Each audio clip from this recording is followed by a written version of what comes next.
Sa liblib na baryo ng San Isidro, may isang magsasakang kilala ng lahat bilang si Amang Teban. Payat ang kanyang katawan, kayumanggi ang balat, at bakas sa mukha ang mahabang taon ng pagtitiis sa init ng araw at lamig ng ulan. Mahina ang kanyang pandinig mula pa noong siya ay bata, kaya madalas siyang mapagkamalang walang alam, mabagal umunawa, at katawa-tawa sa paningin ng mga taong walang malasakit. Tuwing umaga, bago pa sumikat ang araw, gising na si Amang Teban. Dahan-dahan niyang isinasalpak ang lumang sombrero sa ulo, kinukuha ang kanyang gulok, at inaayos ang baong kamote at tuyong isda na nakabalot sa dahon ng saging. Mag-isa lamang siya sa kanyang maliit na kubo sa dulo ng baryo, malapit sa palayan at kakahuyang matagal ng kinatatakutan ng mga taga roon. Marami ang nagsasabing kakaiba ang gubat na iyon. May mga punong tila humihinga sa gabi, may mga aninong gumagalaw kahit walang buwan, at may isang lumang punong balete na sinasabing tahanan ng mahiwagang nilalang. Ngunit hindi iyon pinapansin ni Amang Teban. Para sa kanya, mas nakakatakot ang gutom kaysa sa mga kwentong kababalaghan. Sa baryo, madalas siyang pagtawanan. Kapag may bumabati sa kanya at hindi niya agad naririnig, may mga batang tatawa.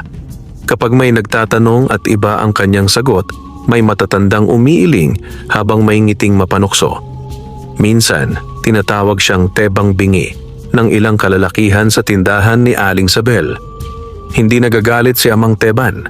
Ngumingiti lamang siya kahit ramdam niya ang hapdi sa dibdib. Sanay na siya sa pangungutya. Sanay na siyang ituring na mababa.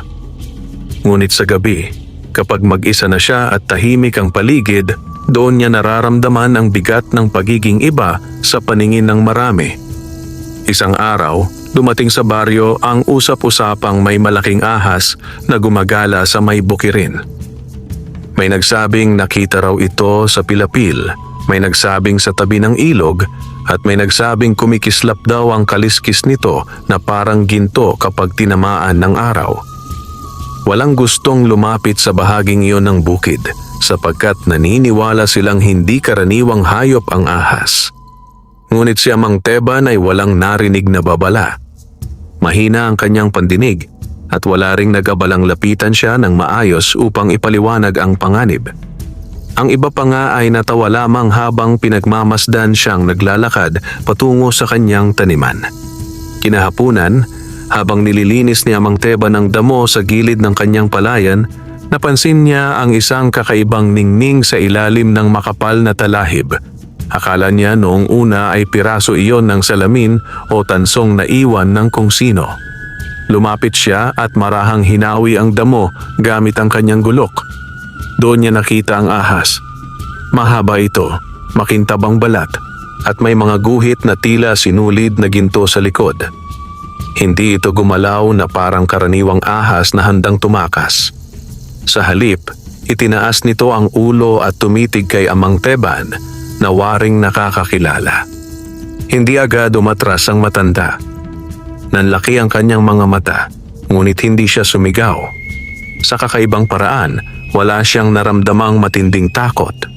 Para bang may tinig na tahimik na nagsasabing huwag siyang kumilos ng padalos-dalos. Ngunit nang ihakbang niya paatras ang kanyang paa, nadulas siya sa putik at natapakan ang buntot ng ahas. Sa isang kisap, tinuklaw siya nito sa binti. Napaupo si Amang Teban sa lupa at napahawak sa sugat. May dalawang maliit na marka sa kanyang balat. Ngunit ang kirot ay kakaiba. Hindi ito tulad ng karaniwang tuklaw na nagdudulot lamang ng hapdi. May init na gumapang mula sa kanyang paa paakyat sa tuhod hanggang sa dibdib at umabot sa kanyang ulo. Pumikit siya. Inakala niyang iyon na ang kanyang katapusan. Ngunit sa gitna ng kanyang pagkahilo, may narinig siya. Sa unang pagkakataon matapos ang maraming taon, malinaw ang tunog ng paligid. Narinig niya ang ihip ng hangin sa palay. Narinig niya ang pagaspas ng mga dahon. Narinig niya ang pagpatak ng tubig mula sa pilapil. At higit sa lahat, narinig niya ang isang tinig na hindi nagmula sa tao. "Huwag kang matakot, Teban." Napadilat siya.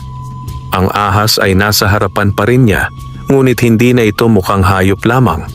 Ang mga mata nito ay kumikinang na parang dalawang butil ng amber.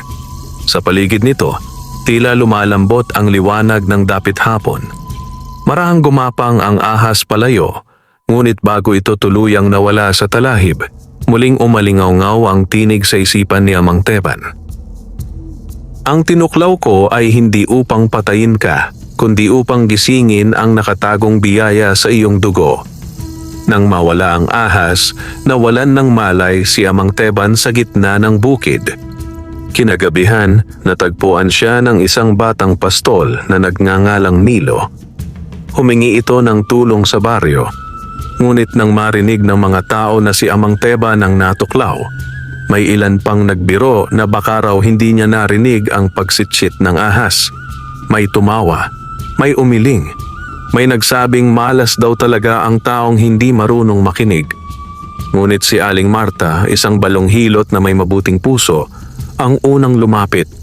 Pinagsabihan niya ang mga taong walang awa at ipinatawag ang ilang lalaki upang buhatin si Amang Teban pauwi sa kanyang kubo. Buong magdamag siyang nilagnat. Pinunasan ni Aling Marta ang kanyang noo, nilagyan ng dinikdik na dahon ng sugat at nagdasal sa tabi ng kanyang higaan. Inakala nilang hindi na siya aabot ng umaga. Subalit nang sumikat ang araw, dumilat si Amang Teban.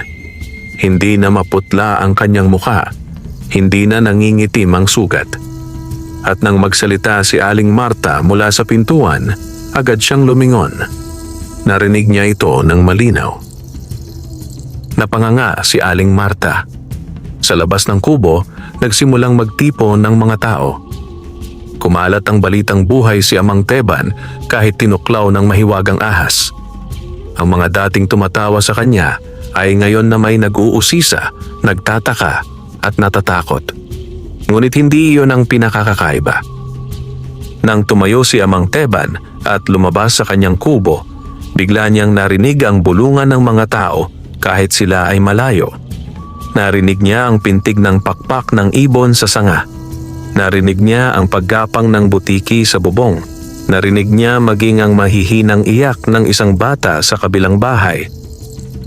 At mula sa dulo ng bukirin, sa kinaroroonan ng talahib, narinig niyang muli ang tinig ng mahiwagang ahas. Mula ngayon, maririnig mo ang mga bagay na matagal nang ipinagkait sa karaniwang tao. Napahawak si Amang Teban sa dibdib. Hindi niya alam kung biyaya ba iyon o sumpa. Ngunit sa kaibuturan ng kanyang puso, naramdaman niyang ang kanyang buhay ay hindi na kailanman babalik sa dati. At sa likod ng mga punong nakapaligid sa baryo, may mga matang lihim na nagmamasid sa kanya. Nagising si Amang Teban sa ikalawang araw na tila ibang tao na. Ang dating tahimik na mundo na kanyang kinagisnan ay biglang napuno ng sari-saring tunog. Ang bawat galaw ng hangin ay may kasamang bulong. Ang bawat dahon ay may sariling himig.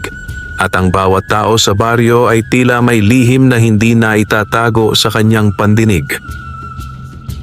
Habang nakaupo siya sa harap ng kanyang kubo, pinagmamasdan niya ang bukiring dati payapa sa kanyang paningin. Ngayon, hindi lamang niya ito nakikita, naririnig niya ito ng buo. Ang palay ay may banayad na kaluskos na tila nag-uusap, ang lupa ay may mahinang ugong na parang may tibok, at maging ang tubig sa pilapil ay may ritmo na tila umaawit. Sa una, ikinagulat niya ang lahat. Napapapikit siya sa sobrang dami ng tunog.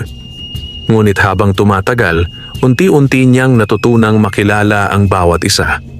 Lumapit si Aling Marta, dala ang isang mangkok ng mainit na sabaw. "Amang Teban, kumusta ang pakiramdam mo?" tanong nito. Agad siyang napalingon at sumagot ng malinaw, "Mabuti na po, Aling Marta. Salamat sa pag-aalaga ninyo." Napahinto si Aling Marta, hindi dahil sa sagot, kundi dahil sa bilis ng kanyang pagtugon. "Narinig mo agad ako?" tanong nito. May halong pagtataka. Tumango si Amang Teban. "Opo. Kahit kanina pa po, naririnig ko na ang mga yapak ninyo mula sa kabilang bahay. Napabuntong hininga ang matanda. Hindi niya lubos maipaliwanag, ngunit ramdam niyang may kakaibang nangyari kay Amang Teban. Isang bagay na hindi basta-basta maituturing na himala lamang. Sa baryo, mabilis kumalat ang balita. Ang dating pinagtatawanan ay ngayon pinagtatakahan. Ang iba'y nagsimulang umiwas, natatakot na baka may dalang sumpa ang matanda. Ang iba namay nag-usisa, umaasang may mapapala sa bagong kakayahan ni Amang Teban. Isang hapon, habang naglalakad siya sa gilid ng bukid, narinig niya ang dalawang lalaki na nag-uusap sa lilim ng punong mangga. "Sigurado ka bang hindi niya tayo maririnig?" Bulong ng isa. "Hindi na siya bingi, sabi nila." Sagot ng isa pa. Hindi na kinailangan ni Amang Teban na lumapit pa. Mula sa kanyang kinatatayuan, malinaw niyang narinig ang usapan. "Nako, kung totoo man iyon, baka pati lihim natin ay marinig niya." Dagdag ng isa, "May halong kaba." Tahimik na umalis si Amang Teban. Hindi siya galit. Ngunit sa unang pagkakataon, naramdaman niyang ang biyayang natanggap niya ay may dalang bigat. Hindi lahat ng bagay ay dapat marinig. Kinagabihan, habang siya'y nakahiga, muling bumalik ang tinig na kanyang narinig noong siya'y tinuklaw. Ang biyaya ay hindi lamang pandinig, Teban. Ito ay kakayahang marinig ang katotohanan. Napadilat siya at napaupo. "Anong ibig mong sabihin?" tanong niya, bagamat walang kasiguraduhan kung may sasagot. Sumunod ang katahimikan, ngunit hindi iyon tulad ng dati niyang katahimikan. Ito ay tila puno ng nakatagong kahulugan. Kinabukasan, isang kakaibang pangyayari ang naganap. May batang babae sa baryo na biglang nilagnat at hindi mapakalma. Dinala siya ng kanyang ina kay Aling Marta, ngunit kahit anong gawin ng matanda, hindi bumababa ang init ng katawan ng bata. Napadaan si Amang Teban sa bahay ni Aling Marta at agad niyang narinig ang mahinang ungol ng bata, ngunit may kakaiba. Sa pagitan ng pagiyak, may tila bulong na hindi sa bata nagmumula. Parang may ibang tinig na nakahalo. Lumapit siya at tumigil sa pintuan. May iba pong nagsasalita. Mahina niyang sabi. Napatingin sa kanya si Aling Marta. "Ano ang ibig mong sabihin?" "Hindi po iyon ang boses ng bata," dagdag niya. Sa sandaling iyon, napalunok si Aling Marta. May mga bagay siyang alam na hindi niya basta sinasabi sa iba. Mga bagay na may kinalaman sa mga nilalang na hindi nakikita ng karaniwang tao. "Lumapit ka," sabi niya. Dahan-dahang lumapit si Amang Teban sa higaan ng bata. Ipinit niya ang kanyang mga mata at pinakinggan ang bawat tunog. At doon niya narinig ng malinaw. Isang paos na tinig na tila nagmumula sa hangin. Hindi ito sa bata. Hindi ito tao. Napatras si Amang Teban. May nakakapit sa kanya. Bulong niya. Napahawak si Aling Marta sa rosaryo na nakasabit sa kanyang leeg. Hindi na niya kinuwestiyon ang sinabi ni Amang Teban. Sa halip, kinuha niya ang ilang halamang gamot at nagsimulang magdasal. "Kung may kakayahan kang marinig sila," sabi ni Aling Marta, "baka may kakayahan ka ring tumulong." Hindi agad sumagot si Amang Teban. Nanginginig ang kanyang mga kamay. Hindi niya hiniling ang kakayahang ito, ngunit narito na siya, nasa gitna ng isang bagay na hindi niya lubos maintindihan. Muli niyang ipinikit ang kanyang mga mata. Pinakinggan niya ang tinig. Unti-unti, nagsimulang luminaw ang mga salita. At sa kanyang isipan, parang may pinto na bumukas, isang pintong matagal nang nakasara. Nang muling dumilat si Amang Teban, iba na ang kanyang tingin. Hindi siya dapat kunin, sabi niya nang may paninindigan. Napatingin sa kanya si Aling Marta. Sa labas, tila biglang tumahimik ang paligid. At sa unang pagkakataon, naramdaman ng baryo na ang dating pinagtatawanan nilang magsasaka ay may dalang kapangyarihang maaaring magligtas o magpahamak sa kanilang lahat. Nananatiling tahimik ang loob ng kubo ni Aling Marta, ngunit ang katahimikang iyon ay hindi payapa. Para kay Amang Teban, ito ay puno ng bulong. alingaw-ngaw at mga tinig na tila nagmumula sa kung saan-saan. Sa bawat paghinga ng batang nakahiga sa papag, may kasabay na ibang tunog. Isang mahina ngunit matalim na presensya na hindi kayang marinig ng karaniwang tainga. Nakaupo si Amang Teban sa tabi ng bata, nakapikit at pilit inaayos ang kanyang paghinga. Hindi niya alam kung paano niya gagamitin ang kakaibang kakayahan na bigla niyang tinanggap, ngunit ramdam niyang kailangan niyang subukan. Sa kanyang pandinig, malinaw niyang naririnig ang dalawang uri ng tunog, ang natural na paghinga ng bata at ang isa pang tila sumasabay, ngunit mas malamig, mas mabigat. Unti-unti niyang pinagtuunan ng pansin ang kakaibang tinig. Sa simula, ito ay tila garalgal na bulong lamang. Ngunit habang pinakikinggan niya ito, nagkaroon ito ng anyo. Naging malinaw ang mga salita, bagamat mabagal at puno ng galit. Akin siya, hindi ninyo siya maaagaw. Napakunot ang noo ni Amang Teban. Hindi niya lubos maisip kung saan nanggagaling ang tinig, ngunit malinaw na hindi ito bahagi ng batang may sakit. Dahan-dahan siyang nagsalita, bagamat hindi siya sigurado kung maririnig siya ng kung anumang nilalang iyon. Hindi ka nararapat sa batang ito, sabi niya. Sa sandaling iyon, biglang napahigpit ang paghinga ng bata. Napangiwi ito at tila may pilit na bumabaluktot sa kanyang katawan. Napaatras si Aling Marta, ngunit hindi siya tumigil sa pagdarasal. Sa loob ng isipan ni Amang Teban, parang may pumutok na hangin. Isang malakas na sigaw ang kanyang narinig, hindi sa kanyang tainga, kundi direkta sa kanyang isipan. Hindi mo ako kayang paalisin. Napahawak si Amang Teban sa kanyang ulo. Ang tinig ay tila nagiging matalim, pilit siyang tinataboy. Ngunit hindi siya umatras. Sa halip, mas lalo niyang pinakinggan. Hindi lamang ang galit na tinig, kundi pati ang mahihinang tunog sa paligid, ang tibok ng puso ng bata, ang mahinang dasal ni Aling Marta at ang ihip ng hangin na dumadaan sa mga siwang ng kubo. Doon niya napansin ang kakaiba. Sa bawat pagbigkas ng dasal ni Aling Marta, humihina ang ibang tinig. Unti-unting nabuo sa kanyang isip ang ugnayan ng mga tunog. Aling Marta, huwag kayong tumigil, sabi niya nang may diin. Lalong nilakasan ng matanda ang kanyang pagdarasal. Sa bawat salitang lumalabas sa kanyang bibig, parang may liwanag na dumadaloy sa hangin. Liwanag na hindi nakikita, ngunit malinaw na nararamdaman ni Amang Teban. Muli niyang hinarap ang tinig. Hindi ka nararapat dito, ulit niya, mas matatag na ang tinig. Ngunit sa pagkakataong ito, hindi na siya nag-iisa. Sa kanyang pandinig, naramdaman niyang may iba pang presensya. Hindi mapanganib, kundi mapayapa.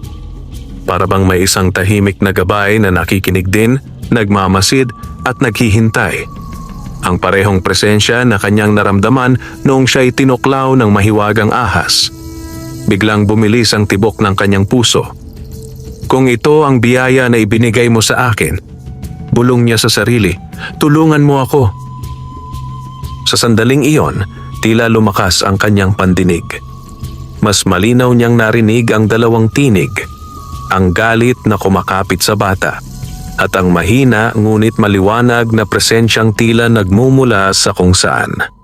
At sa gitna ng dalawang iyon, naroon siya. Isang tulay, isang tagapakinig. Huminga siya ng malalim. At ikaw, sabi niya sa kakaibang tinig, makinig ka rin sa akin. Sandaling tumahimik ang paligid. Parang nagulat ang presensya. Hindi ka kabilang sa mundong ito, dugtong niya. At hindi siya ang iyong tahanan. Isang mahinang ungol ang sumunod. Hindi na ito sigaw ng galit, kundi tila pag-aalinlangan. Pinikit ni Amang Teban ang kanyang mga mata at ibinuhos ang lahat ng kanyang lakas sa pakikinig. Hindi lamang sa tinig ng nilalang, kundi pati sa katahimikan sa pagitan ng mga salita. Doon niya narinig ang isang bagay na hindi niya inaasahan. Hindi lamang galit ang naroon.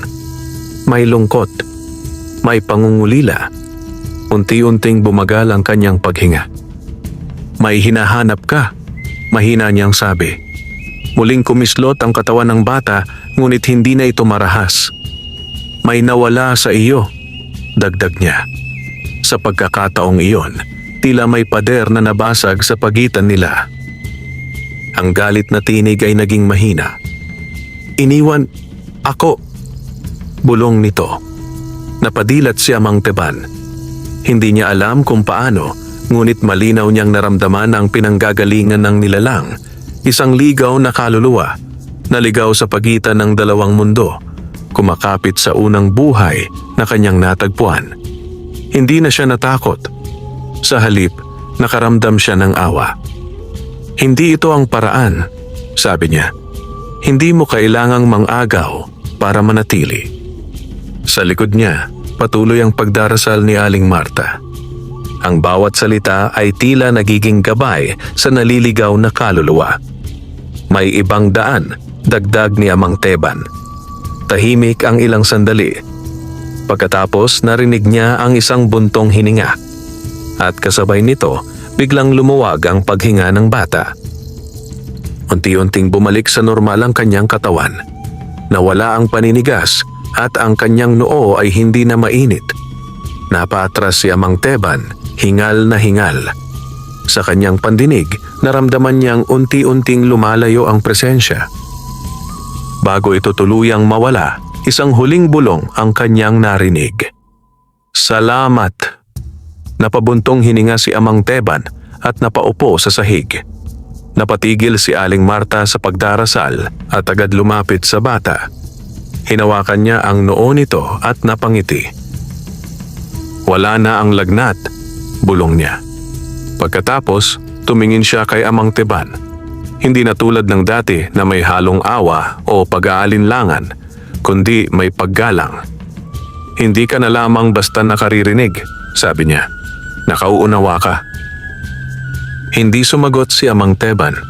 Tahimik siyang nakaupo, pinakikinggan ang paligid. Ngunit ngayon, sa gitna ng napakaraming tunog, may bago siyang narinig. Sa malayo, mula sa direksyon ng kakahuyan, may mga tinig na nagbubulungan. Hindi ito tulad ng kanina. Mas marami sila. Mas mabigat ang kanilang presensya. At tila sabay-sabay silang nagsasalita. Siya na. Gising na siya. Natagpuan na natin siya. Unti-unting nanlaki ang mga mata ni Amang Teban. Hindi na siya nag-iisa sa pakikinig. At ang mga nilalang na dati nananatili sa dilim ay nagsisimula ng lumapit. Mula ng gabing mailigtas ang batang may lagnat, hindi na muling naging payapa ang pandinig ni Amang Teban. Kung dati natutunan na niyang kilalanin ang mga tunog ng kalikasan, ngayon ay may mga bagong tinig na sumisingit, mga bulong na hindi nagmumula sa tao, mga yabag na walang bakas sa lupa, at mga hiningang tila sumusunod sa kanya kahit siya'y nag-iisa.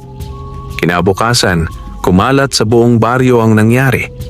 Ang batang halos kunin ng sakit ay biglang gumaling matapos hawakan at kausapin ni Amang Teban. Ang mga taong dati tumatawa sa kanya ay ngayon napapalitan ng pagkamangha, ngunit may halong takot. May mga lumalapit upang magtanong. May mga nag-aalay ng pagkain bilang pasasalamat. Ngunit mayroon ding mga umiwas, nagbubulungan sa gilid, at nagsasabing baka raw may kapalit ang kakaibang kakayahan ng matanda. Tahimik lamang si Amang Teban. Hindi niya hinanap ang atensyon. Sa halip, mas pinili niyang manatili sa kanyang bukirin, gaya ng nakasanayan. Ngunit hindi na katulad ng dati ang kanyang maghapon. Habang siya'y nag-aararo, naririnig niya ang may hinang tinig mula sa kakahuyan. Sa tuwing hahawi ang hangin sa talahib, may kasabay itong bulong na tila tumatawag sa kanya. Kapag siya'y tumitigil upang makinig, lalo lamang lumalakas ang mga iyon. Isang hapon, habang papalubog ang araw, napilitan siyang huminto. Hindi na niya kayang balewalain. Mula sa gilid ng gubat, malinaw niyang narinig ang magkakapatong na tinig. Siya ang napili, ang nakaririnig, ang nagbukas. Napahawak si Amang Teban sa kanyang dibdib. Ang tibok ng kanyang puso ay bumilis, hindi dahil sa takot, kundi dahil sa hindi may paliwanag na paghatak ng mga tinig. Dahan-dahan siyang tumingin sa direksyon ng kakahuyan. Ang bahaging iyon ng baryo ay matagal nang iniiwasan ng mga tao. Doon matatagpuan ang lumang punong balete na pinaniniwala ang tahanan ng mga nilalang na hindi nakikita. Doon din nakita ang mahiwagang ahas. Humakbang si Amang Teban. Sa bawat hakbang mas lumilinaw ang mga tinig. Hindi na ito magkakahalo lamang. Para bang bawat isa ay may sariling anyo, sariling pakay. Lumapit ka. Huwag kang matakot. Kailangan ka namin. Huminto siya sa gilid ng gubat. Sa unang pagkakataon, nakaramdam siya ng alinlangan. Hindi niya alam kung dapat ba niyang sundan ang mga tinig o talikuran ng mga ito. Ngunit bago pa siya makapagpasya, may narinig siyang isa pang tunog. Mahina ngunit pamilyar. Isang huni. Isang mahinang pagsitsit na tila nagmumula sa lupa. Nanlaki ang kanyang mga mata. Ang ahas. Mula sa damuhan, dahan-dahang lumitaw ang mahiwagang ahas na tumuklaw sa kanya.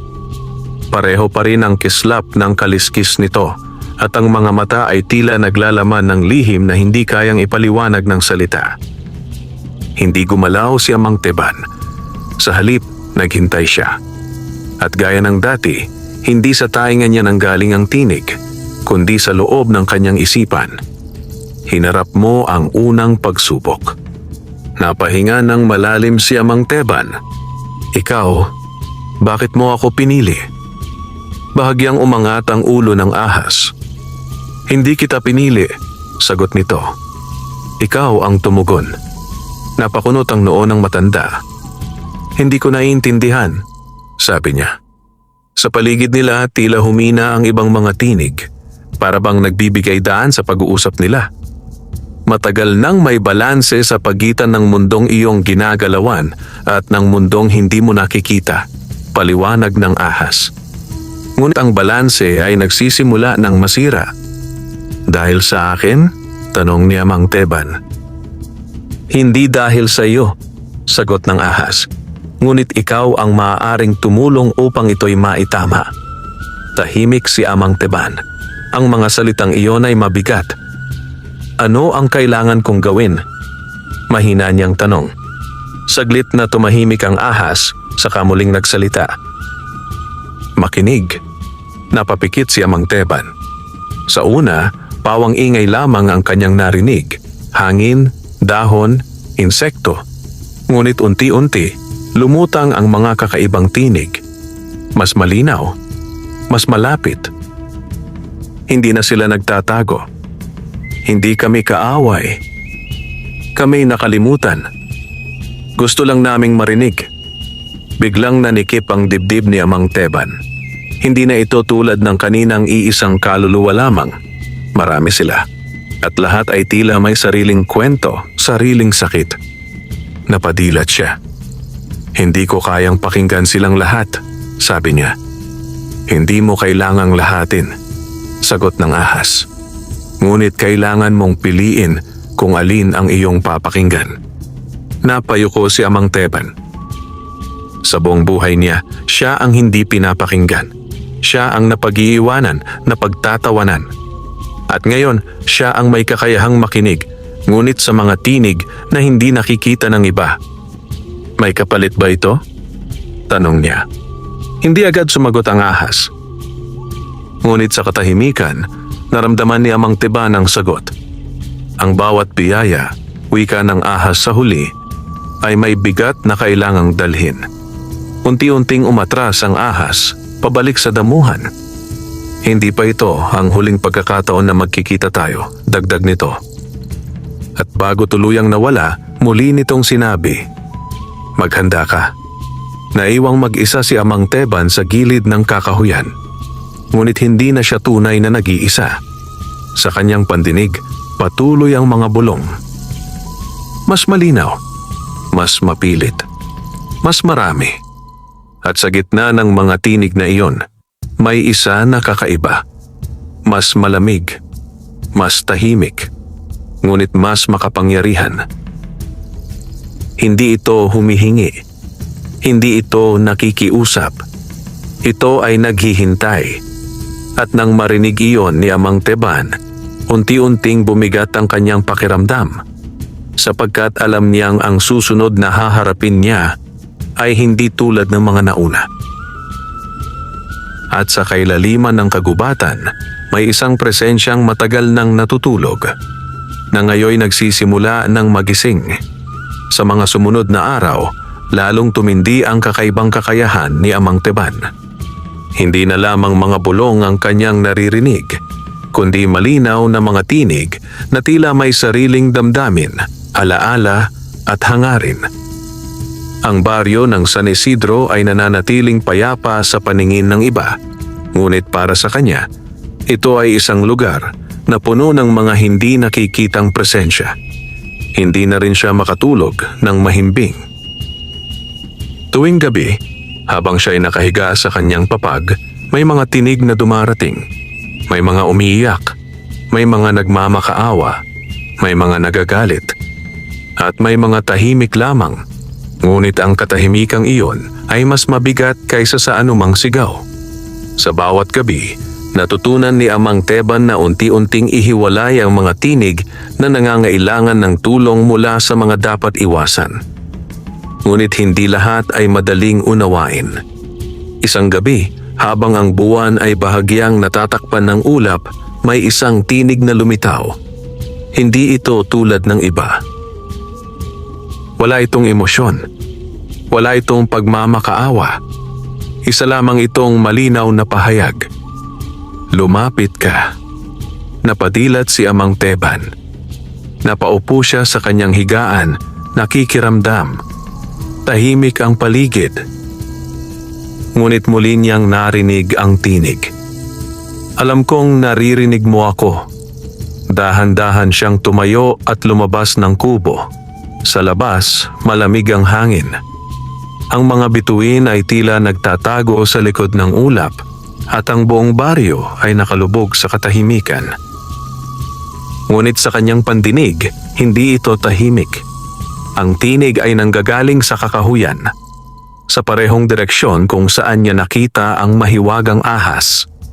Hindi siya agad kumilos. May bahagi sa kanya na nais umiwas, ngunit may mas malakas na hatak na nagtutulak sa kanyang sundan ng tinig. Kinuha niya ang kanyang lampara at dahan-dahang naglakad. Sa bawat hakbang tila lumalayo ang mundo ng mga tao at papalapit ang mundo ng mga hindi nakikita. Pagdating niya sa gilid ng kagubatan, agad niyang napansin ang kakaibang pagbabago. Mas malamig ang hangin. Mas mabigat ang katahimikan. At higit sa lahat, mas malinaw ang presensya. Dito. Hindi na siya nagtanong. Sumunod siya. Tinahak niya ang makitid na daan papasok sa kagubatan hanggang sa marating niya ang isang lugar na matagal nang iniiwasan ng mga taga-baryo. Ang punong balete.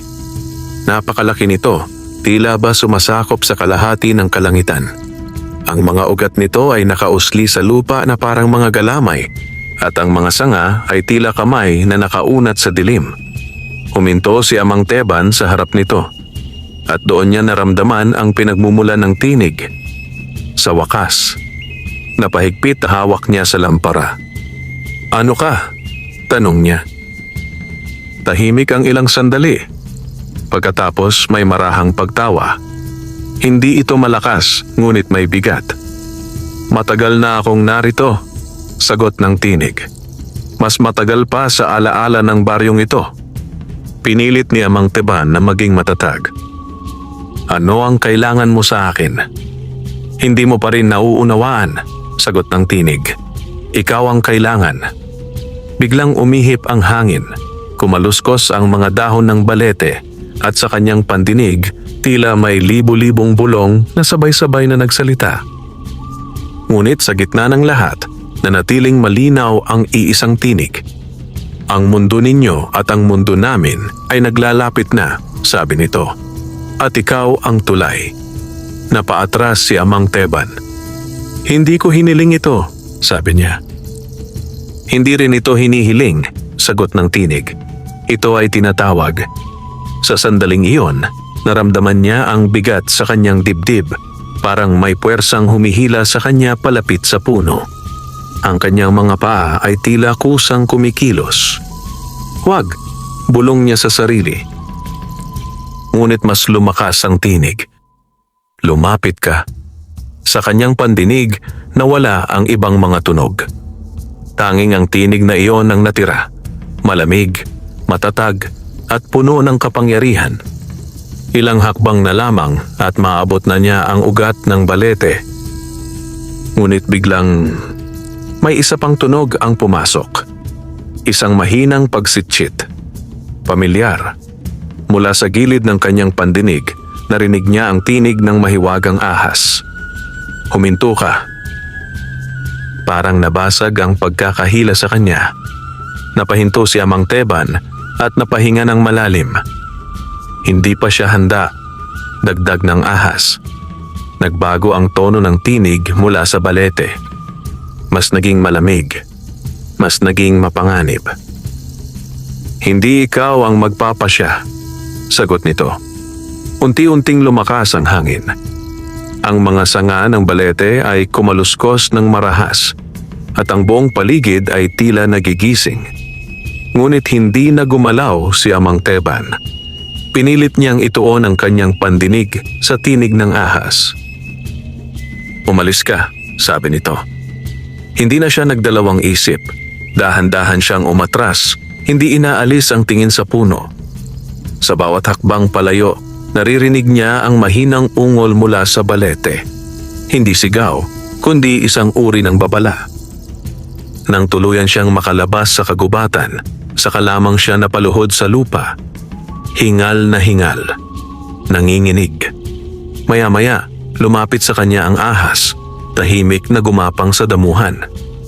Hindi lahat ng tumatawag ay dapat sundin, sabi nito. Napayuko si Amang Teban. Ano yon? Tanong niya. Tahimik ang ahas sa ilang sandali, saka sumagot. Isang nilalang na matagal nang naghihintay. Para saan? Para sa iyo. Napapikit si Amang Teban. Sa gabing iyon, hindi na siya muling bumalik sa kagubatan. Ngunit alam niyang hindi pa tapos ang lahat. Sapagkat bago siya tuluyang makatulog, narinig niyang muli ang tinig. Mas mahina na, ngunit mas malinaw. At babalik ka rin. Mula sa gabing iyon sa ilalim ng punong balete, nagbago ang takbo ng mga araw ni Amang Teban. Hindi na lamang siya isang tagapakinig ng mga tinig. Unti-unti niyang nararamdaman na siya'y nagiging bahagi ng isang tunggalian na matagal nang umiiral bago pa siya isinilang. Sa baryo ng San Isidro, nagsimulang dumami ang mga kakaibang pangyayari. May mga hayop na bigla na lamang nawawala sa kulungan.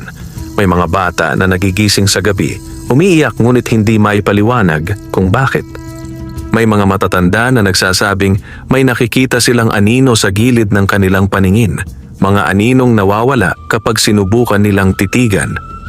Ngunit para kay Amang Teban, ang lahat ng ito ay hindi misteryo. Naririnig niya ang mga ito. Naririnig niya ang paggapang ng mga presensyang hindi nakikita, ang bulungan ng mga nilalang na tila nagtatago sa pagitan ng liwanag at dilim. Isang umaga, habang siya'y naglalakad sa pilapil, narinig niya ang dalawang babae na nag-uusap sa di kalayuan. Hindi na normal ang nangyayari, sabi ng isa. Simula nang mabuhay si Teban, parang may nagbago. Baka dala niya ang sumpa, sagot ng isa pa. Hindi na siya lumapit, hindi na siya nagtaka. Sanay na siyang mapag-usapan. Ngunit sa pagkakataong iyon, hindi na siya nasaktan. Sa halip, nakaramdam siya ng responsibilidad. Kung may nagbago man, maaaring totoo ang kanilang hinala. Ngunit hindi iyon dahil sa kasamaan, kundi dahil sa isang bagay na mas malalim. Kinagabihan, bumalik ang mahiwagang ahas. Hindi na ito nagpakita sa damuhan. Sa halip, naramdaman na lamang ni Amang Teban ang presensya nito bago pa niya marinig ang tinig. Lumalala ang paglapit nila, sabi ng ahas. Tahimik si Amang Teban, nakaupo sa harap ng kanyang kubo. Sino sila? Tanong niya. Ang mga naiwan, sagot ng ahas. Ang mga hindi matahimik, ang mga naghahanap ng daan. Napabuntong hininga si Amang Teban. Hindi ko kayang tulungan ang lahat, sabi niya. Hindi iyon ang hinihingi sa iyo, sagot ng ahas. Kung ganoon ano? Tanong niya. Saglit na tumahimik ang paligid. Pagkatapos, malinaw na sinabi ng ahas. Kailangan mong pumili. Nanlaki ang mga mata ni Amang Teban. Pumili ng ano? Kung alin ang pakikinggan mo, sagot ng ahas. At kung alin ang iyong susundan, napayuko ang matanda. Ang mga salitang iyon ay hindi niya basta matanggap. Hindi ba sapat na makinig lamang? Tanong niya. Hindi, sagot ng ahas. Sapagkat sa bawat pakikinig may tinutulungan ka at sa bawat pagtulong may tinatalikuran ka. Napahawak si Amang Teban sa kanyang dibdib. Sa kanyang pandinig, muling lumitaw ang mga tinig. May umiiyak, may nagmamakaawa, may galit, may tahimik. At sa malayo, naroon pa rin ang malamig na tinig mula sa punong balete. Hindi ito sumisigaw. Hindi ito nakikiusap. Ngunit ramdam niyang naghihintay ito. Kung hindi ako pipili, tanong niya. Pipili ang iba para sa iyo, sagot ng ahas. Tahimik ang ilang sandali. Ang hangin ay dumaan sa palayan, nagdala ng mahinang kaluskos. At sa unang pagkakataon, naramdaman ni Amang Teban ang tunay na bigat ng kanyang kakayahan. Hindi ito simpleng biyaya. Isa itong tungkulin. Kinabukasan, isang matinding pangyayari ang naganap. Si Mang Rodel, isang magsasaka sa kabilang bahagi ng baryo, ay biglang nagwala sa gitna ng bukid. Ayon sa mga nakakita, tila may kausap siya kahit wala namang ibang tao. Sumisigaw siya, nakikipagtalo at maya-maya ay hinimatay. Dinala siya sa bahay ni Aling Marta at gaya ng dati, ipinatawag si Amang Teban. Pagdating niya, agad niyang narinig ang kaguluhan sa loob ng bahay. Hindi lamang boses ni Mang Rodel ang naroon. May isa pang tinig. Mas mabigat kaysa sa naunang kanyang narinig. Mas matigas. Mas galit. Hindi ito naliligaw. Ito ay may layunin. Huminga ng malalim si Amang Teban bago pumasok. Sa loob, nakahiga si Mang Rodel, nanginginig at pawis na pawis. Nakapalibot ang kanyang pamilya, umiiyak at nag-aalala. Lumapit si Aling Marta. Amang Teban, sabi niya, kailangan namin ng tulong mo. Hindi siya sumagot. Sa halip, lumapit siya sa katawan ni Mang Rodel at ipinikit ang kanyang mga mata. Agad niyang narinig ang tinig. Sa wakas, dumating ka rin. Nanlamig ang kanyang katawan. Hindi ito tulad ng kaluluwang kanyang nakausap noon. Ito ay mas matatag, mas buo. At bakit kita tutulungan? Tanong ni Amang Teban. May mahinang pagtawa. Hindi kita hinihingan ng tulong. Sagot nito. Ikaw ang kailangan ko. Biglang bumilis ang tibok ng puso ni Amang Teban. Sa likod ng kanyang pandinig, muli niyang naramdaman ang presensya ng mahiwagang ahas. Tahimik. Ngunit naroon. Magpasya ka. Bulong nito. Sa harap niya, isang tao ang nangangailangan ng tulong. Sa loob nito, isang nilalang ang naghahangad ng kapangyarihan. At sa kanyang sarili, naroon ang kakayahang magpasya kung alin ang pakikinggan. Dahan-dahan niyang iminulat ang kanyang mga mata. At sa unang pagkakataon, hindi lamang siya nakikinig. Siya ay handa ng pumili. Nakatayo si Amang Teban sa tabi ni Mang Rodel habang ang buong kubo ay nababalot ng kaba. Ang pamilya ng magsasaka ay tahimik na umiiyak at si Aling Marta ay nakamasid lamang, handang umalalay ngunit batid na may sandaling hindi niya kayang panghimasukan. Sa loob ng isipan ni Amang Teban, malinaw ang dalawang puwersang nagbabanggaan. Ang isa ay ang tinig ng nilalang na kumakapit kay Mang Rodel. Malakas, malamig at may tiyak na layunin. Ang isa naman ay ang tahimik ngunit matatag na presensya ng mahiwagang ahas. Hindi mapilit ngunit nagbibigay ng paalala. Huminga ng malalim si Amang Teban. Hindi na siya maaaring umatras. Hindi kita hahayaang manatili, mariin niyang sabi. Kahit hindi siya sigurado kung maririnig iyon ng nilalang.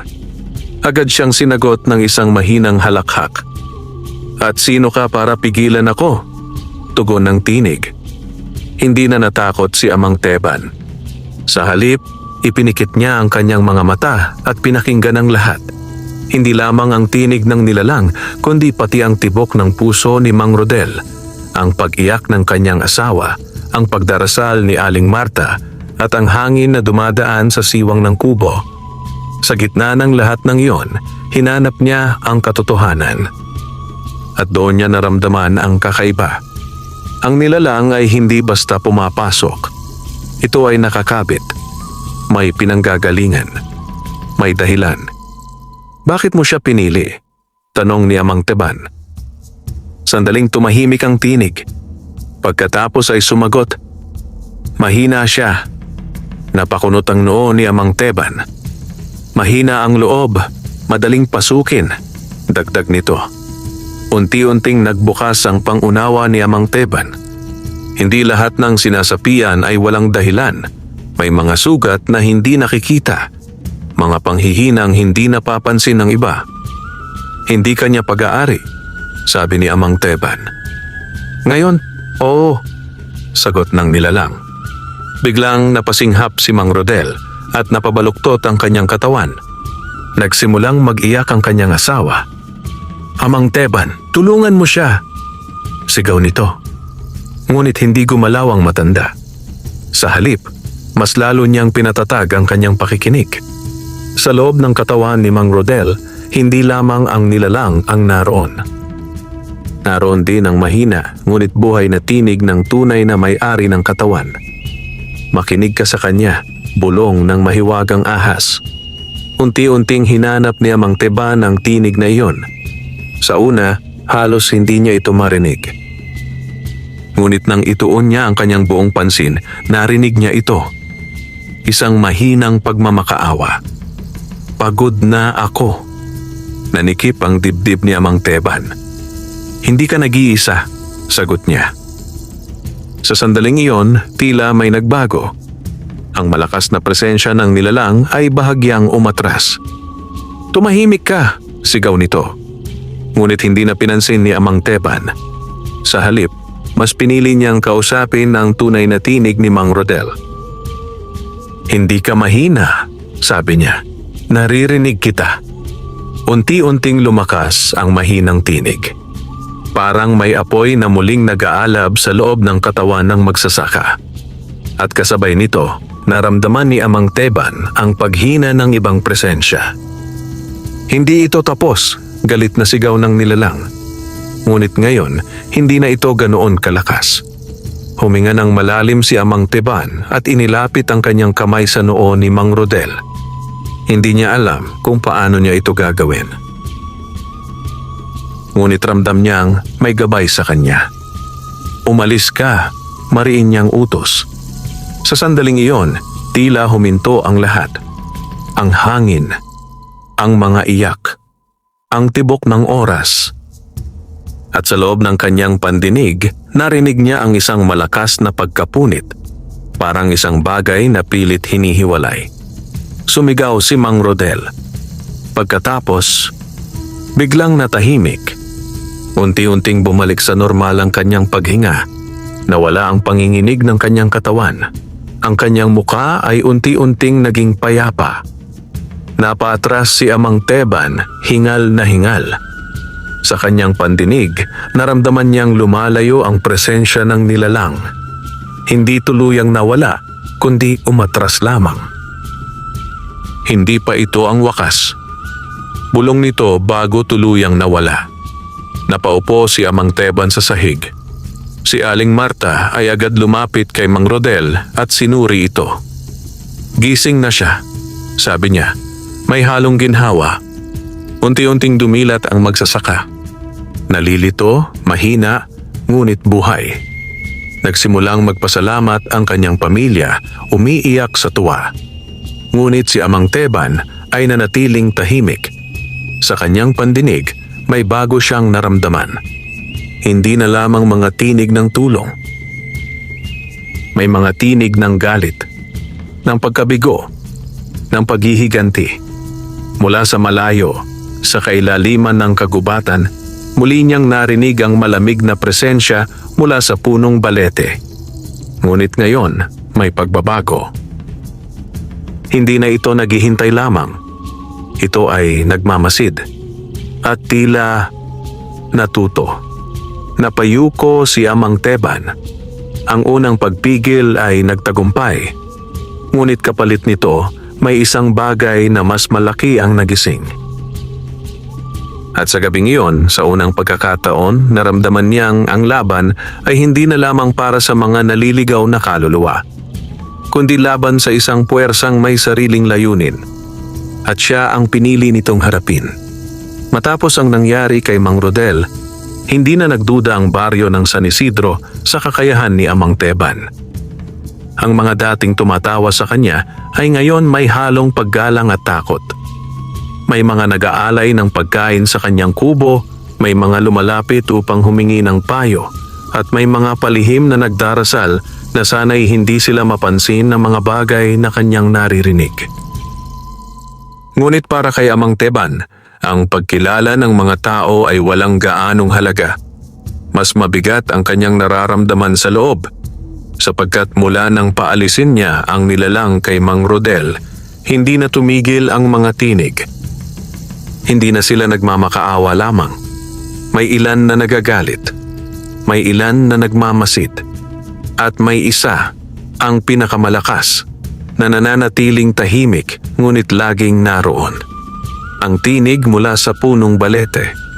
Isang gabi, habang siya'y nakaupo sa harap ng kanyang kubo, muling naramdaman ni Amang Teban ang presensya ng mahiwagang ahas. Hindi na ito kailangang magpakita. Ang kanyang tinig ay malinaw na sa isipan ng matanda. Ginamit mo ang iyong kakayahan, sabi nito.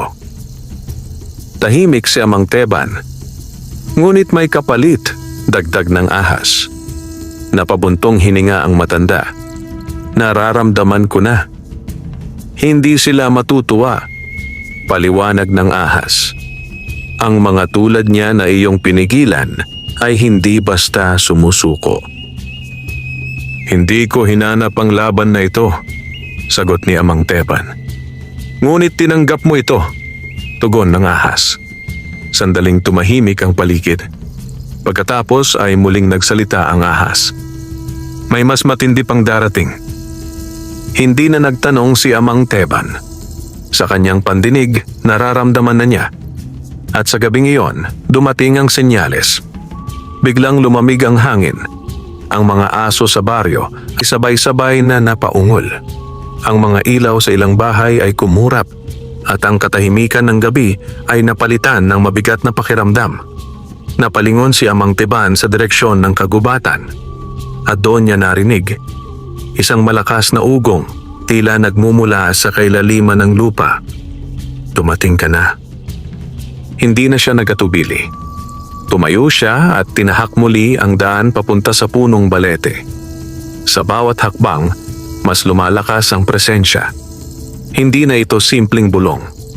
Isa itong puwersa. Pagdating niya sa harap ng balete, agad niyang napansin ang pagbabago.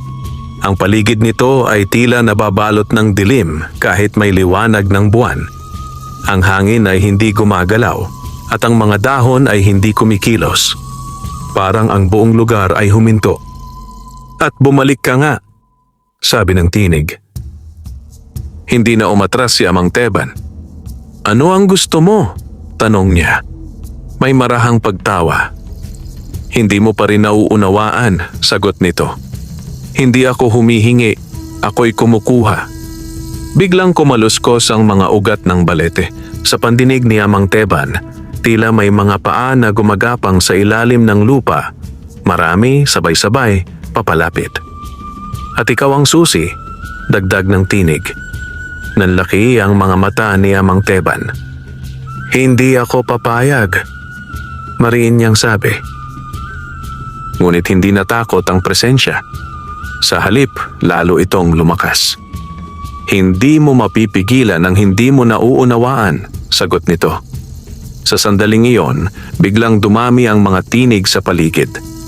Hindi na lamang iisa o dalawa. Libo-libo. Mga bulong ng mga naliligaw na kaluluwa, sabay-sabay na sumisigaw, umiiyak at tumatawag. Napahawak si Amang Teban sa kanyang ulo. Sobrang lakas. Sobrang dami. Hindi na niya kayang paghiwalayin. Makinig ka sa akin, biglang sabi ng mahiwagang ahas.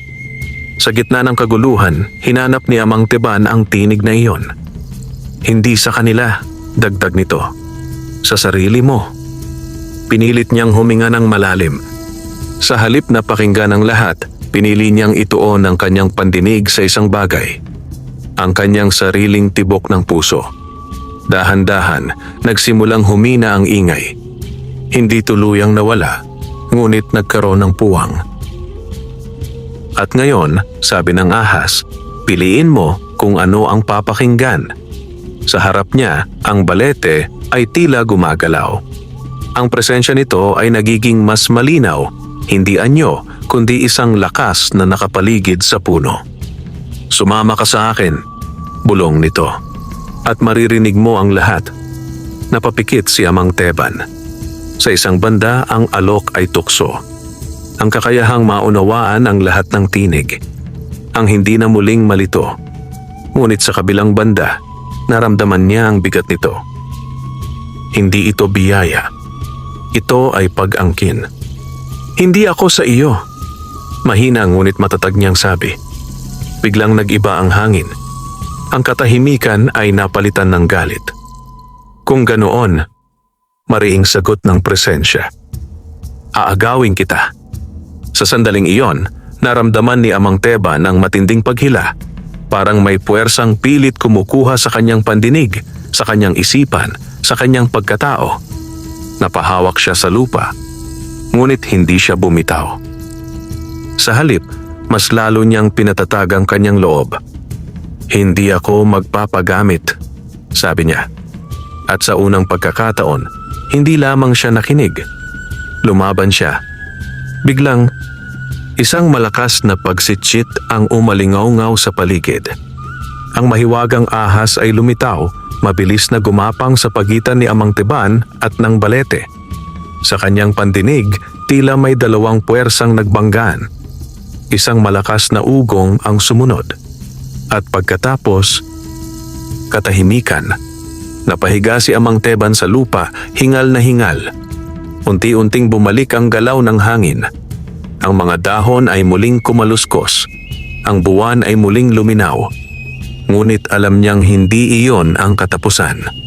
Sa kanyang pandinig, narinig niya ang huling bulong mula sa balete. Mas mahina, ngunit mas mapanganib. Ngayon, alam ko na kung sino ka. Napapikit si Amang Teban. Ang laban ay hindi na maiiwasan. At ang nilalang sa balete ay hindi na lamang naghihintay. Ito ay naghahanda. Magdamag na hindi nakatulog si Amang Teban matapos ang kanyang huling pagharap sa punong balete. Kahit siya ay nakahiga, ramdam pa rin niya ang panginginig ng lupa, ang malamig na puwersang pilit humihila sa kanyang isipan, at ang galit na naiwan ng nilalang na kanyang tinanggihan. Ngunit higit sa lahat, may isang tanong na hindi mawala sa kanyang isip. Sino nga ba ang mahiwagang ahas? Kinabukasan, habang ang araw ay sumisikat sa ibabaw ng palayan, umupo si Amang Teban sa lilim ng isang punong mangga. Tahimik ang paligid para sa karaniwang tao, ngunit sa kanya, ang bawat tunog ay may dalang kahulugan. At tulad ng inaasahan, dumating ang tinig. Nag-iisip ka. Hindi na nagulat si Amang Teban. May karapatan akong malaman, sagot niya. Hindi mo ako basta maaaring gamitin at hindi ipaliwanag kung sino ka. Saglit na tumahimik ang paligid. Pagkatapos, marahang nagsalita ang ahas. Ako ay isang bantay. Napakunot ang noo ni Amang Teban. Bantay ng ano? Ng pagitan, sagot nito. Hindi agad naunawaan ng matanda ang ibig sabihin. Sa pagitan ng mundo ng tao at ng mundo ng mga nilalang na iyong naririnig. Paliwanag ng ahas. Matagal na akong naririto bago pa itayo ang baryong ito. Napahinga ng malalim si Amang Teban. At ang balete? Tanong niya. Sandaling tumahimik ang ahas. Pagkatapos ay sinabi nito, hindi iyon simpleng tahanan. Nanlamig ang pakiramdam ni Amang Teban. Iyon ay isang daanan. Daanan? Ulit niya. Isang bukana, sagot ng ahas. Kung saan maaaring makapasok ang mga nilalang mula sa kabilang panig. Napatingin si Amang Teban sa direksyon ng kagubatan. Kung ganoon, bakit ngayon lang ito naging ganito kalakas? Dahil sa iyo, tahimik na sagot ng ahas. Napapikit si Amang Teban. Alam niyang darating ang sagot na iyon, ngunit mas mabigat itong marinig. Ang iyong pandinig ang nagbukas sa mga tinig, paliwanag ng ahas. At sa pagbubukas na iyon, lumakas ang koneksyon ng dalawang mundo. Hindi ko sinasadya, sabi niya.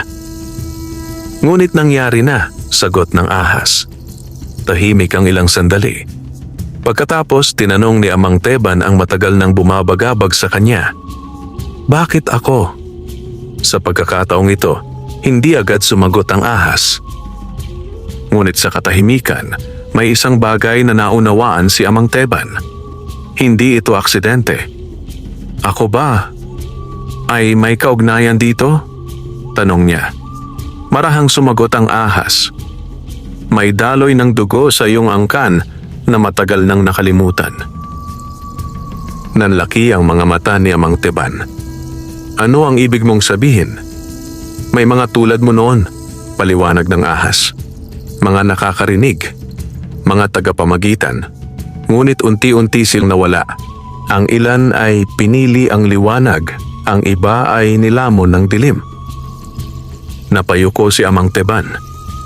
Kung ganoon, iyon ang nais mangyari ng balete, sabi niya, na mapunta ako sa panig nito. Hindi lamang iyon, sagot ng ahas. Gusto nitong gamitin ka upang tuluyang mabuksan ang daanan. Biglang bumigat ang pakiramdam ni Amang Teban.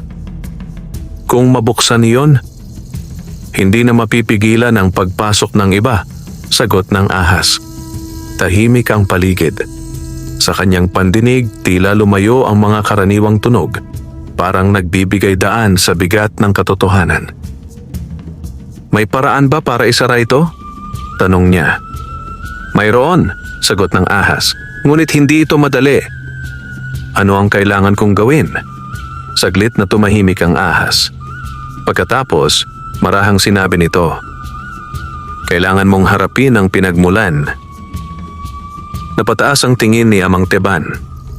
Ang balete? Hindi lamang ang puno, sagot ng ahas, kundi ang nilalang na naninirahan dito. Nanlamig ang kanyang pakiramdam. Hindi ko pa nga ito lubos na nauunawaan, sabi niya.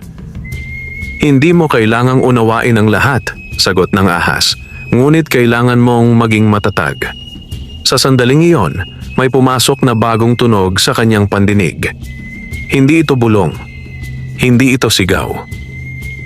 Ito ay isang malalim na ugong, tila nagmumula sa kailaliman ng lupa. Napalingon si Amang Teban sa kagubatan. At nagsisimula na ito, sabi ng ahas. Biglang nagbago ang hangin. Ang mga ibon ay sabay-sabay na lumipad palayo. Ang mga aso sa baryo ay napaungol.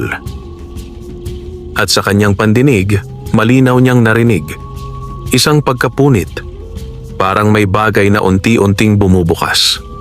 Napahawak si Amang Teban sa kanyang dibdib. Hindi pa ako handa, bulong niya. Wala nang naghihintay sa kahandaan. sagot ng ahas. Sa malayo, mula sa direksyon ng punong balete, narinig niya ang isang bagong tinig. Mas malalim, mas malakas, at mas malinaw kaysa dati. Dumating ka na. Napapikit si Amang Teban. Hindi na ito paanyaya. Ito ay pagtawag. At sa pagkakataong iyon, alam niyang hindi na siya maaaring tumanggi. Sapagkat ang susunod niyang hakbang ang magpapasya. Kung mananatiling sarado ang pagitan ng dalawang mundo, o tuluyang magigising ang bagay na matagal nang naghihintay sa dilim.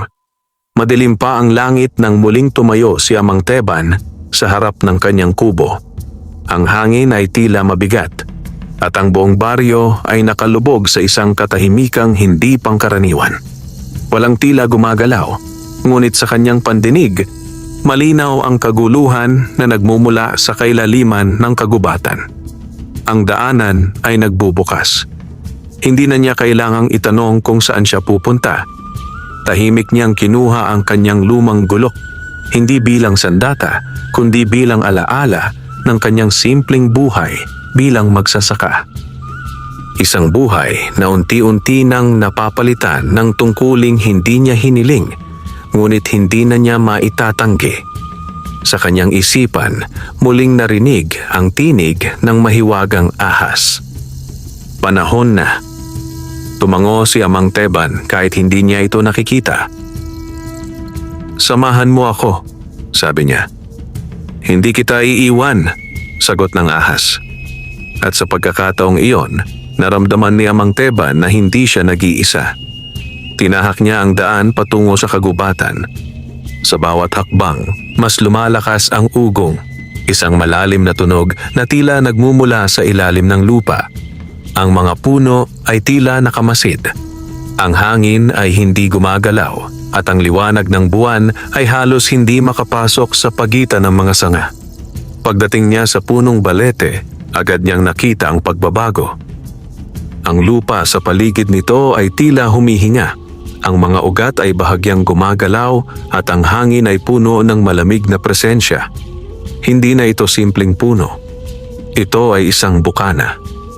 At narito ka na, sabi ng tinig. Hindi na umatras si Amang Teban. Ako ang hinahanap mo, sagot niya. Biglang lumakas ang ugong. Sa kanyang pandinig, tila may napunit, isang bagay na matagal nang nakakulong, unti-unting kumakawala. Hindi mo alam ang iyong ginagawa, sabi ng tinig. Alam ko kung bakit ako narito, sagot ni Amang Teban. Huminga siya ng malalim at ipinikit ang kanyang mga mata. Sa halip na pakinggan ang lahat ng tinig, pinili niyang ituon ang kanyang pandinig sa iisa lamang, ang pinagmulan. Unti-unting naglaho ang mga bulong, nawala ang kaguluhan, at sa gitna ng katahimikan, naramdaman niya ito, ang puso ng balete, isang malalim, mabigat at madilim na presensya. Hindi ka dapat narito, bulong nito. Hindi ka dapat nandito, sagot ni Amang Teban. Sa sandaling iyon, nagbanggaan ang dalawang puwersa. Hindi ito laban ng lakas ng katawan. Ito ay laban ng loob. Pinilit ng presensya na pasukin ang kanyang isipan, punuin ito ng mga tinig, guluhin ang kanyang pandinig at wasakin ang kanyang pokus. Ngunit hindi na siya ang dating Amang Teban. Sa buong buhay niya, siya ang hindi pinapakinggan. Ngunit ngayon, siya ang pumipili kung ano ang kanyang pakikinggan. Hindi kita papayagang gamitin ako, mariin niyang sabi. Kung ganoon, mawawala ka, sagot ng nilalang. Biglang sumakit ang kanyang ulo. Sa kanyang pandinig, bumalik ang lahat ng tinig. Mas malakas, mas mapilit, mas magulo. Ngunit hindi siya bumigay. Sa halip, hinanap niya ang isang tunog. Ang tunog na unang bumalik sa kanya matapos siyang matuklaw. Ang tahimik na gabay. Ang tinig ng balanse. Ahas, bulong niya. Sa sandaling iyon, naramdaman niya ang presensya nito. Malakas, matatag, at hindi nag-iisa. Kasabay nito, may isa pang bagay na kanyang narinig. Isang malalim na katahimikan na tila nagmumula sa kanyang sarili. Isang lugar na hindi kayang pasukin ng kahit anong tinig. Doon niya dinala ang kanyang pandinig. At doon niya kinulong ang presensya ng balete. "Hindi mo ako matatalo," galit na sigaw nito. "Hindi kita lalabanan," sagot ni Amang Teban. "Isasara kita." Sa sandaling iyon, ibinuhos niya ang lahat ng kanyang lakas. Hindi upang sirain ang nilalang, kundi upang isara ang daanan. Isang malakas na ugong ang sumunod. Ang lupa ay bahagyang umuga. Ang mga ugat ng balete ay kumaluskos ng marahas. At sa kanyang pandinig, narinig niya ang pagkapunit na tuluyang nagsara. Isang matagal ng bukas na sugat na ngayoy pinilit isara. Sumigaw ang presensya. Ngunit unti-unti itong humina hanggang sa tuluyan itong nawala. Bumagsak si Amang Teban sa lupa, hingal na hingal. Ang hangin ay muling gumalaw. Ang mga dahon ay muling sumayaw. Ang gabi ay muling naging normal. Sa kanyang pandinig, unti-unting nawala ang mga kakaibang tinig. Hindi lahat, ngunit sapat upang maramdaman niya ang katahimikan. Makalipas ang ilang sandali, naramdaman niya ang presensya ng mahiwagang ahas sa kanyang tabi. "Tapos na," sabi nito. Napangiti si Amang Teban kahit pagod. "Hindi ba ito babalik?" tanong niya. "Hindi na sa paraang iyon," sagot ng ahas. "Ngunit ang balanse ay kailangang bantayan." Tahimik ang ilang sandali. Pagkatapos, muling nagsalita ang ahas. "At ikaw ang magiging bantay." Napapikit si Amang Teban. Hindi niya hiniling ang tungkuling ito. Ngunit ngayon, nauunawaan na niya. "Tatanggapin ko," sabi niya. Sa paglipas ng mga araw, unti-unting bumalik sa normal ang baryo ng San Isidro. Nawala ang mga kakaibang pangyayari. Ang mga tao ay muling nagtrabaho sa bukid at ang mga bata ay muling naglaro sa daan. Ngunit hindi na katulad ng dati si Amang Teban. Hindi na siya pinagtatawanan. Hindi na rin siya kinatatakutan. Sa halip, siya ay iginagalang. Isang magsasaka pa rin. Ngunit ngayon, isang bantay. Sa gabi, habang siya'y nakaupo sa harap ng kanyang kubo, pinakikinggan niya ang hangin, ang lupa, at ang katahimikan. Hindi na siya nabibigatan, sapagkat natutunan na niyang pumili. At sa bawat tahimik na sandali, naririnig niya ang isang mahinang pagsitsit sa malayo. Paalala na hindi siya nag-iisa. At sa pagitan ng dalawang mundo, may isang magsasakang dati hindi pinapakinggan, na ngayoy tagapangalaga ng balanse. Wakas.